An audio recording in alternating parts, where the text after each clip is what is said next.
To me, the success is seeing those kids continue on and either want to do it as a career or even just continue playing, even if it's not as a career.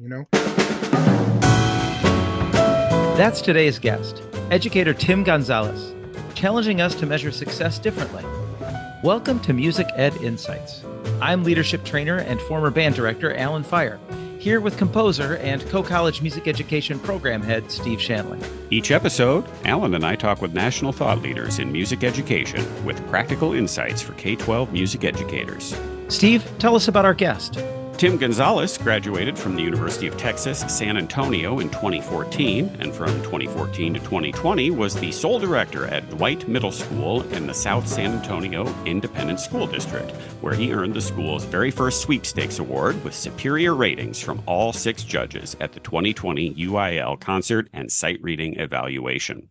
Currently, he is director of bands at McAuliffe Middle School in the Southwest Independent School District. Find Tim's full bio, show notes, and resources at musicedinsights.com. Alan, what was the takeaway you had from this episode? I think the reminders and the workarounds for students and families without financial means are good stuff for all teachers everywhere. What about you, Steve?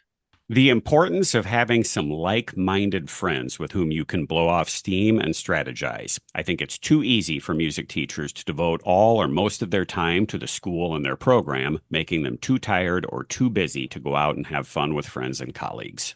Yeah, that was good. And he also has lots of practical tips for organization and efficiency. Insiders have access to an unedited version of this episode with a few more ideas and stories. If you want the benefits of being a Music Ed Insights insider, head to our website to learn more. For now, let's listen to this episode with Tim Gonzalez. Tim Gonzalez, welcome to the program. Oh, thank you for having me. Happy to be here. Well, we brought you here today to help us find success teaching music at a Title I school. But before we dig into your tips, can you please first give us a refresher on what exactly is a Title I school? And second, what are some of the common challenges music teachers are facing in those Title I schools?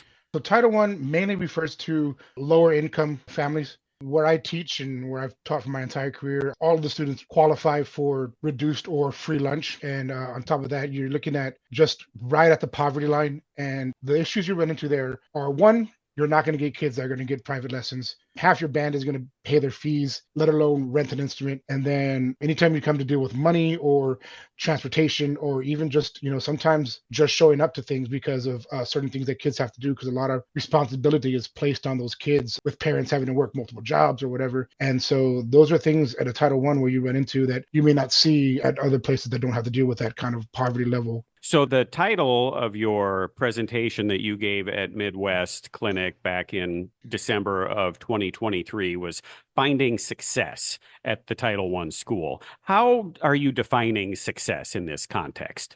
I can't personally define it for each person. And I think each director has to define that for themselves. As I was a young director, I had this thought in my mind, like, I have to get my kids to play this level of music. I have to be just as good as this guy across town. Like, that's my buddy. He's got this job over here. I've got to be playing the same type of music as him. But, as I grew and matured, that's not what success should be to me. Again, you have to find your success in those situations. And so one is your program growing? Are the kids enjoying being in your class? If you're so bogged down with, I got to be this good, I got to be doing this, and you're not thinking about the kids, your kids are going to leave you. I always talk about between my first and second year, my beginning band at the end of the year was playing the same music that my advanced band played the year before. And to me, looking back, that was a success because my band grew from one year to the next in terms of ability to play. And of course, on top of that, my numbers grew. I went from 79 students my first year to about 112. And then by my third year, I was over 150. Wow. I think it's fair to define that as success. Yes. That's amazing. Any other ways that you either currently or throughout this journey have defined success as a band director or music teacher? Yeah, oh yeah, absolutely. So just recently, I had 2 of my former students see me at Team EA, and they're currently music education majors. The first time I found out that one of my kids was going to graduate and go be a music education major, to me, that was my That's success. An ultimate success right there. That is, Yeah. in fact, like that's probably one of the biggest things I can say, because a lot of times I can talk about these bigger schools who have all this success, but then like a lot of times these kids just like quit their instruments as soon as school's done. And to me, the success is seeing those kids continue on and either want to do it as a career or even just continue playing, even if it's not as a career, you know? How does teacher mental health play into finding success at a Title I school?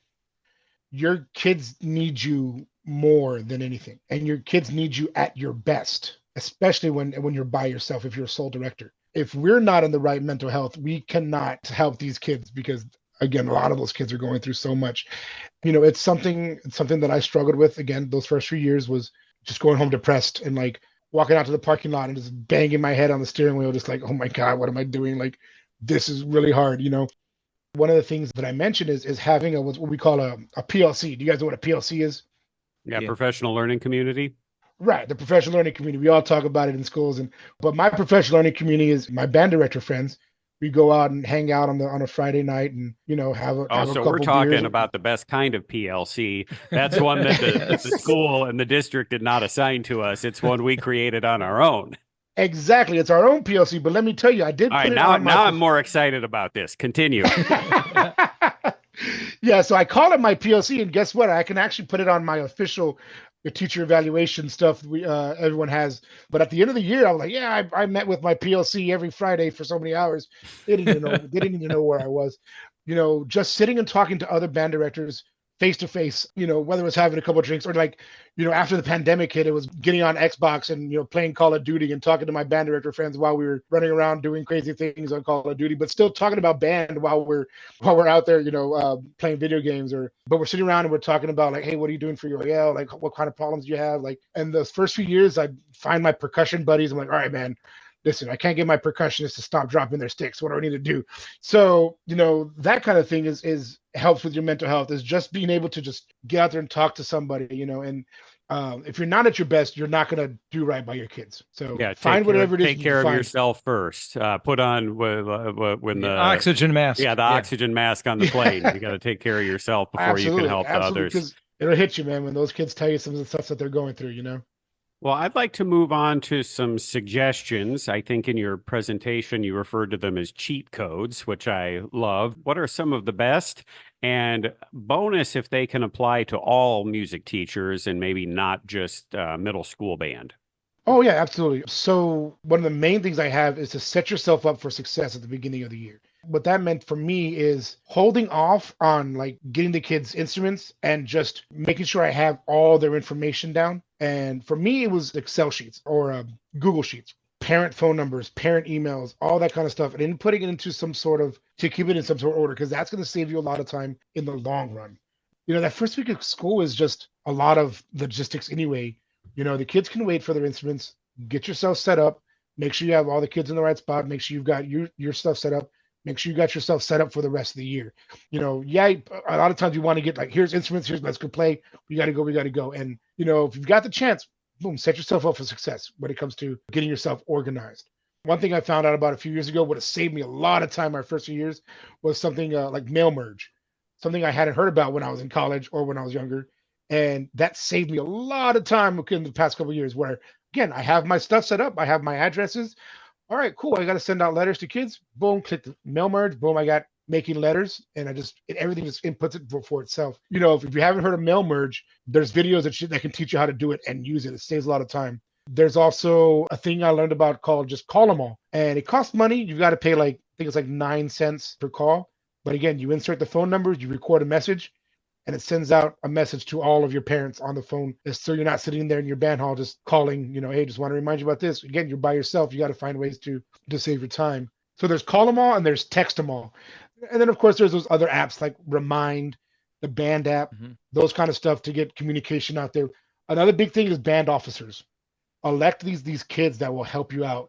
Anytime I needed copies, you get it to a kid, they can help you make copies. Or, you know, right now I have my uniforms. I teach my quartermasters how to deal with uniforms, and they're the ones that help out. They pass out uniforms on days of concerts. And so those are your helpers. Those are your assistants, basically. If you can, get together a parent organization. Now, I say a parent organization, not a band booster club. Band booster, bad. We say band booster, there comes along this whole like taxes and paperwork and stuff because they're like their own entity. If you get together a parent organization, you're still in charge, but the parents like they meet and they help you out with stuff. It was one night that I would spend there doing a meeting, but ultimately it helped out like because I would have parents to help out with stuff, whether it was fundraisers or again uniforms, fitting, stuff like that.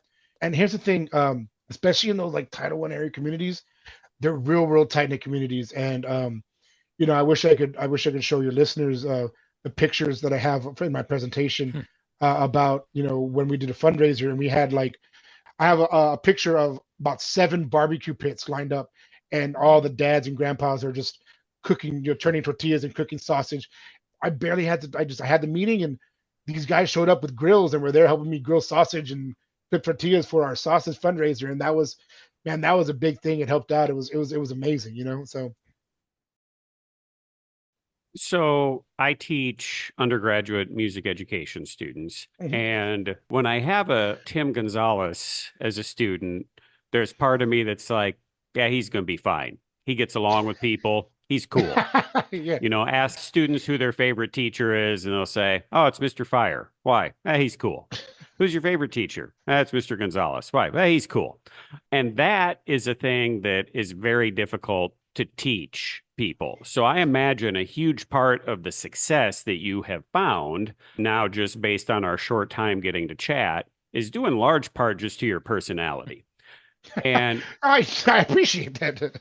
and I'm getting somewhere. I'm not just kissing up to you.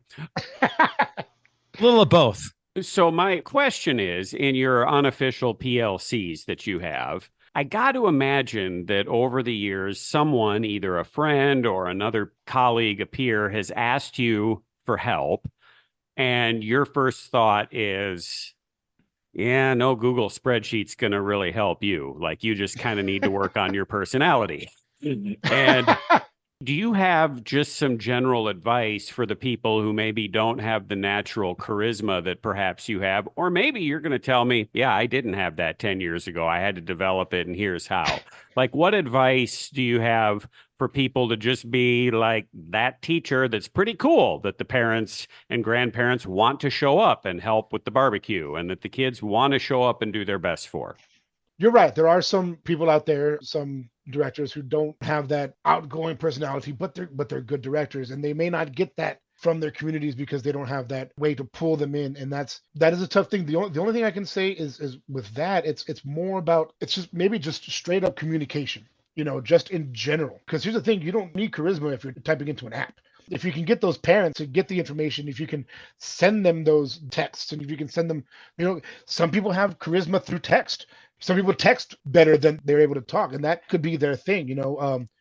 For students, I feel like a lot of times students, they end up taking on the attitude or the emotions of their band director, and they kind of gravitate toward that. So my kids like me, but not every kid does. There's some kids out there that I know they don't like me because I am so like out there sometimes.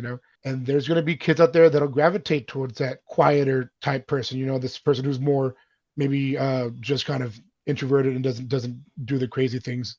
Don't change who you are. That's where the team teaching, there's a huge advantage there that I obviously don't need to tell you, that if you and the other director are very different, and I was fortunate to be in one of those situations, usually the kids liked one of us. and that was awesome. We were a great team in that regard. If one kid didn't connect with me, they probably connected with him. And that was great for the program. Let me ask it this way.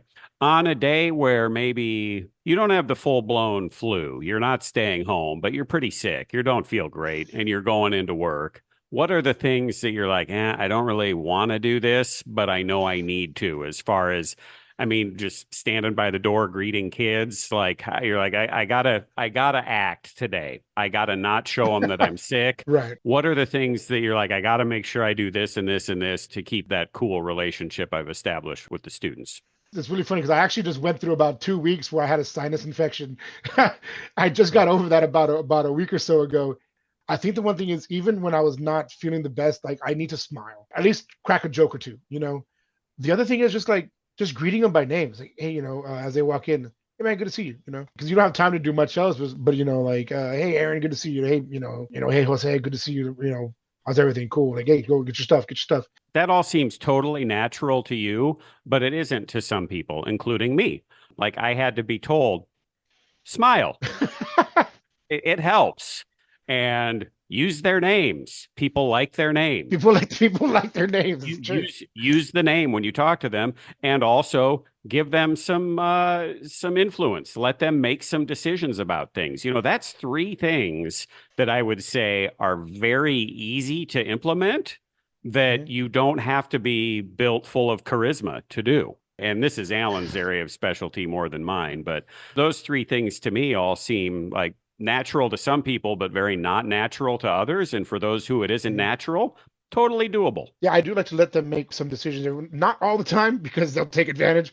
Recently, up until my projector got busted, I had been letting them choose little songs to learn on YouTube where it plays the music, and it's got the music up on it, and it's like teaching them how to do it. It shows the keys, almost like a Guitar Hero type thing, but with saxophone or beginners. Like, all right, guys, what do you want to learn today? And there's like, I pointed at the kid and like, all right, hey, you did really good on your test this week. You tell me what you want to learn today. And then they'll tell me, oh, I want to learn Careless Whisper. Of course you do, you're a saxophone kid. All right, let's learn Careless Whisper. Let's go, I was like, I'm there like cringing the entire time, but the kids are having fun with it, So.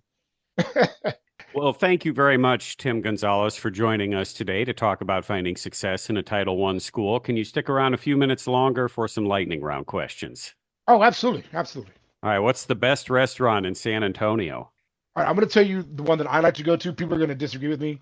It may not be the best restaurant, but for me, it's the best one because it's open 24/7. It's got burgers, wings, it's got tacos and nachos, and their nachos are amazing.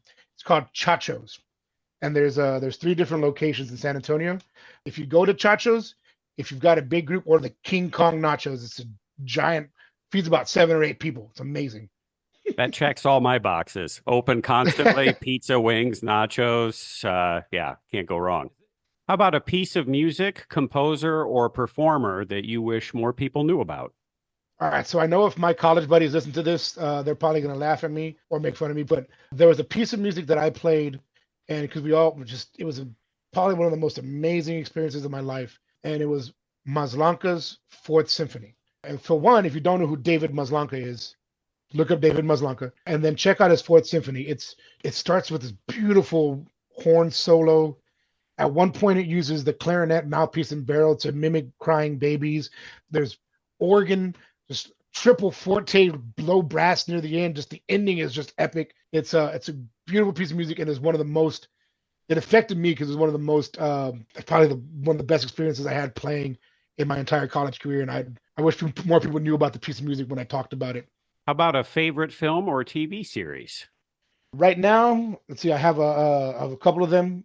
I'm really love Abbott Elementary, and I know that's kind of like they've won a bunch of Emmys. So it's like, of course it's great. Abbott Elementary is great, especially if you're a teacher. I'm really into Rings of Power on Amazon Prime. The Lord of the Rings, Rings of Power. I just finished watching Tacoma FD. Really random, but I hadn't heard of it. I saw it on Netflix, and I just watched the entire series in like 2 weeks. It was really funny. So that's something completely different from what I'm used to watching, and it was really hilarious. My sister teaches in a Title I elementary school. She teaches music, and she said that Abbott Elementary is scarily accurate. It's so great. She says whoever is making that, they've lived in that situation. They know what it's not. It's not your normal TV show about teaching. No, yeah, it's a really great show. It deserves the hype. What is the most memorable live music performance you've attended? It was with my wife. We visited Chicago because her family's from Chicago. I got to watch the CSO perform at the Botanical Gardens live. So we were outside, and again, this might be just personal, like for me, just me and my wife sitting on the grass at Botanical Gardens watching the Chicago Symphony Orchestra. Yeah, that was probably one of the most memorable nights of seeing a live orchestra. One of the main things I remember them playing was Romeo and Juliet, and I was like, yes, it was beautiful. It was beautiful. And finally, a book recommendation for our listeners, please. I highly recommend The Dresden Files. If you're into sci-fi, and if you're into fantasy type stuff, Harry Dresden is a wizard slash detective. And it's not just one book, it's a series. I think there's like 15 books out now. I listened to them all on audio, and they're amazing on audiobook as well. The books are great, the audiobook is great. The Dresden Files, definitely get out there and read that. That's some amazing, amazing stuff. Tim Gonzalez, thank you so much for joining us today, despite your efforts to keep Careless Whisper alive, which I don't think is necessary. It's been great to have you here and hear about your cheat codes for success, and it's just fun to hang out with you. Thanks so much. Absolutely, anytime. Thanks for listening to Music Ed Insights. We're supported by Group Dynamic, a leading provider of youth leadership workshops. Alan works with dozens of schools each year to help develop their leaders. Learn more at groupdynamic.net/youth-leadership. Or you could email me at alan@groupdynamic.net. Also sponsored by the Co-College Music Education Program. They've got a website too. Just click their link at our website or email me at shanley@coe.edu. Also, The Normal Design, helping normal companies and people create memorable, meaningful, and professional designs and branding. More at thenormaldesign.com. And Winterset Websites, website design and maintenance. wintersetwebsites.com. Our Facebook page is Music Ed Insights. Our website has program notes, links, and a one-page download of this episode's key takeaways. That's musicedinsights.com. New episodes generally drop every couple weeks on Monday. Get current. Stay relevant. Music Ed Insights.